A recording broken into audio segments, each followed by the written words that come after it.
Hola, me alegra mucho que estés aquí de nuevo. Mi nombre es Nelson Pinilla y continuamos con la serie de videos sobre la física del sonido.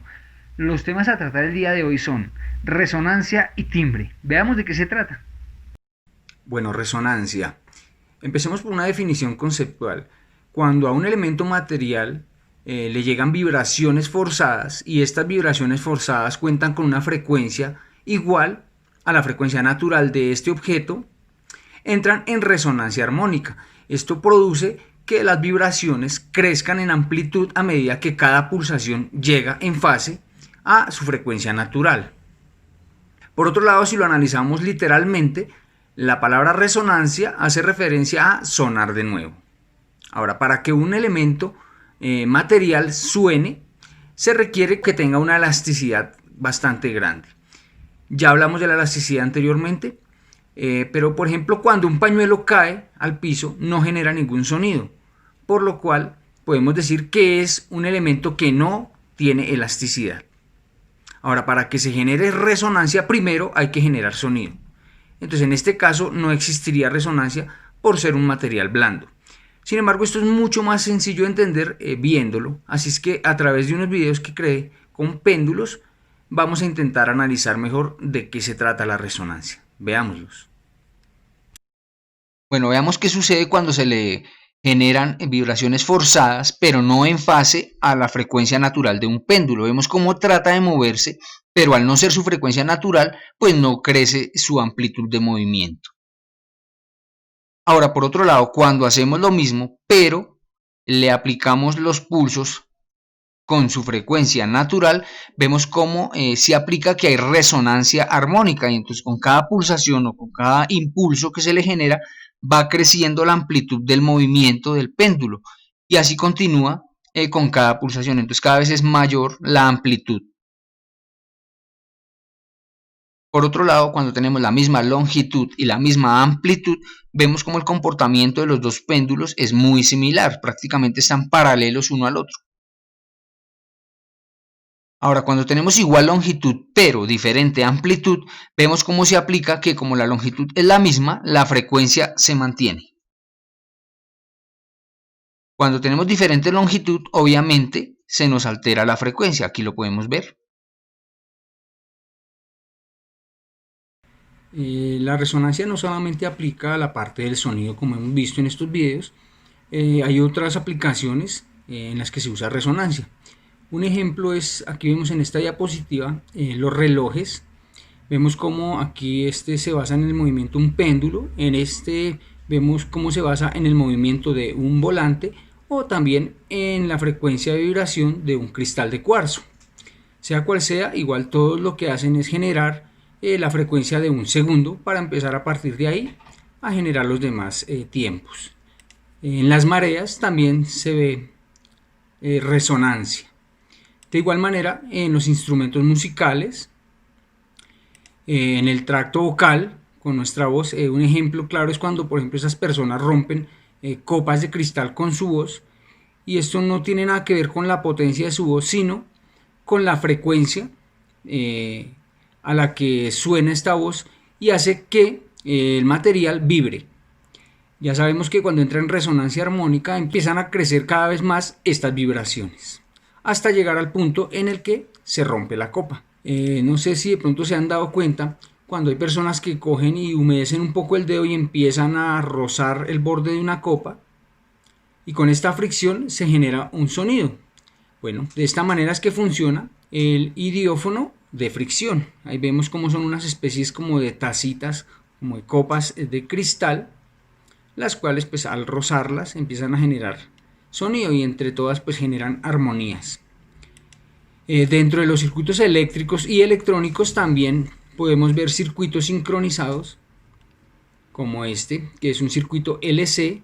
Se le conoce como LC por las siglas o por los símbolos con que se reconocen sus componentes, en este caso la L para una bobina y la C para un condensador. De esta manera es como funcionan, por ejemplo, los sintonizadores de radio o de televisión. Lo que se hace es que se busca la frecuencia en la cual resuenan y así es como se escoge una frecuencia de otra. Bueno, hay otros tipos de resonancia un poco más complejas, por decirlo de alguna manera, como sería por ejemplo el caso de la creación de la luz coherente o la resonancia óptica en una cavidad láser, mediante la cual se crea precisamente la luz láser.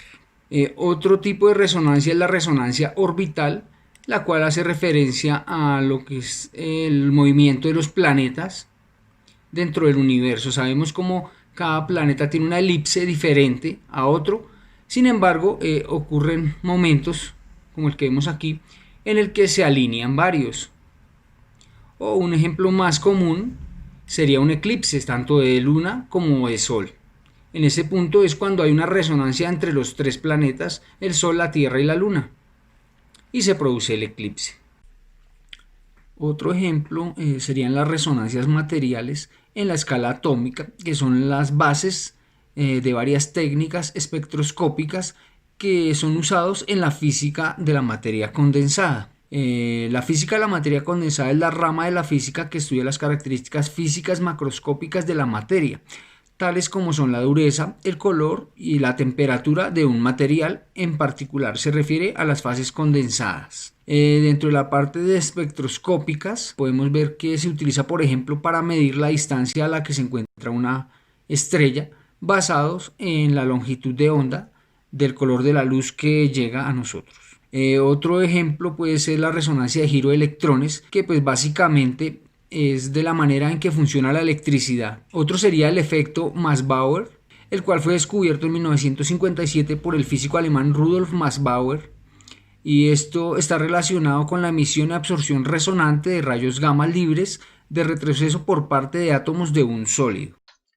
Bueno, otro ejemplo puede ser la resonancia magnética nuclear, mediante la cual se realizan imágenes diagnósticas dentro de la medicina. Aquí en este video, por ejemplo, se ve un corazón a través de una resonancia magnética nuclear. Veamos aquí dos ejemplos un poco más prácticos, más del común. En esta diapositiva podemos ver el puente suspendido de Broughton. En el año 1831 se cuenta que un grupo de soldados pasó marchando por este puente y este puente se derrumbó. En un principio se pensó que era por el peso de los soldados, pero ya hablando con el diseñador del puente dijeron que no, que el peso de los soldados no había sido. Lo que produjo que se cayera el puente fue la vibración que se produjo en él, ¿sí? Que entró en armonía con su frecuencia natural. Por esta razón, desde aquella época, cuando un grupo de soldados va a pasar un puente, rompen el paso para evitar pues precisamente este tipo de situaciones. Otro ejemplo que pues se dice que es equivocado para mostrar qué es la resonancia armónica fue el puente que vemos aquí. Este se llamaba el Tacoma Narrow. Este puente se usa muchas veces para ejemplificar lo que es la resonancia armónica. Sin embargo, años después, muchos físicos y algunos ingenieros del área aeronáutica dijeron que no, que este puente no se había caído por resonancia armónica, sino por otro proceso al cual ellos llaman fluttering o flameo, el cual en español sería aleteo aeroelástico. Y esto sucede pues básicamente en las alas de los aviones, de ahí se saca este término. Bueno, creo que es todo por el tema de la resonancia. Veamos ahora el timbre. Bueno, la definición conceptual del timbre sería que el timbre es la cualidad que caracteriza un sonido. Se trata de una de las cualidades esenciales del sonido, junto con el tono, la duración y la intensidad. Sabemos ya que el tono hace referencia a si un sonido es grave o es agudo, que la duración es el tiempo que está presente y que la intensidad hace referencia a si es un sonido fuerte o es débil. Veamos mediante esta escala cómo funcionan los armónicos. Entonces partamos de un tono fundamental que es un do, sería la primera tecla al lado izquierdo del piano. Esta tiene una vibración de 66 ciclos por segundo. Luego vemos como su segundo armónico son 132 ciclos por segundo, que corresponde de nuevo a otro do, pero una octava arriba en tono. Luego tenemos una quinta que es un sol, sería el tercer armónico, son 198 ciclos por segundo. Luego pasamos a 264 ciclos, que sería otra octava arriba. Vemos de nuevo que es el doble. Entonces vemos como cada vez que se dobla la frecuencia, es una octava arriba de la misma nota. Aquí lo podemos analizar. Ahora veamos cómo del octavo armónico pasamos al 16avo para volver a tener una octava. Aquí se ve toda una escala completica de notas para volver a el tono inicial, que era do. Ahora veámoslo a través de dos ondas sinusoidales. Aquí vemos como hay una gris que corresponde a 60 ciclos, mientras la roja representa 120. Vemos como hay pequeños segmentos donde se suman estas frecuencias y otros donde se empiezan a anular porque están en fase o en contrafase. Ahora veámoslo en 180. Entre 60 y 180 vemos que 180 es 3 veces mayor la frecuencia. Sin embargo, se siguen presentando pequeños segmentos donde hay sumas en las frecuencias y también hay partes donde se tienden a anular. De igual manera en los 240 segmentos pequeños donde se suman. Igualmente pasa en los 300, que son 5 veces más alta la frecuencia, y así sucesivamente. En esta gráfica, tomada por un espectrómetro, esto corresponde a la forma gráfica de un golpe dado a un tambor de madera. Vemos cómo se ven muchísimas frecuencias y vemos que está la verde, la más alta, es el golpe inicial del cual surgen las demás resonancias o los demás armónicos. Vemos como a medida que se alejan en el tiempo, vemos que el punto cero es aquí arriba y empieza a disminuir a medida que va pasando el tiempo. Entonces ya dijimos que máximo llega hasta el 16avo armónico. De ahí en adelante ya no hay más. Ahora veamos en esta otra diapositiva cómo el tono que genera un diapasón es una señal pura, una onda limpia, una onda sinusoidal estable, mientras que digamos que esto es un la, 440 ciclos, la flauta interpreta el mismo la y el violín igual, pero vemos cómo la onda cambia. Analicemos cómo funciona esto. Tenemos la frecuencia fundamental, que es la de aquí arriba, luego tenemos el segundo armónico y el tercer armónico, y aquí abajo vemos la onda resultante. Si analizamos esta onda vemos cómo hay cancelaciones y sumas, que era lo que veíamos anteriormente en la gráfica que vimos hace un momento. Aquí de nuevo vemos como el diapasón sigue siendo una onda sinusoidal limpia o el tono puro. Ahora la flauta ejecutando la misma nota, vemos como tiene crestas y valles sumados dentro de su frecuencia original. De igual manera en el violín, en la voz humana y con el clarinete. Vemos de nuevo aquí cómo se producen cancelaciones y sumas dentro de las frecuencias entre su fundamental y sus armónicos.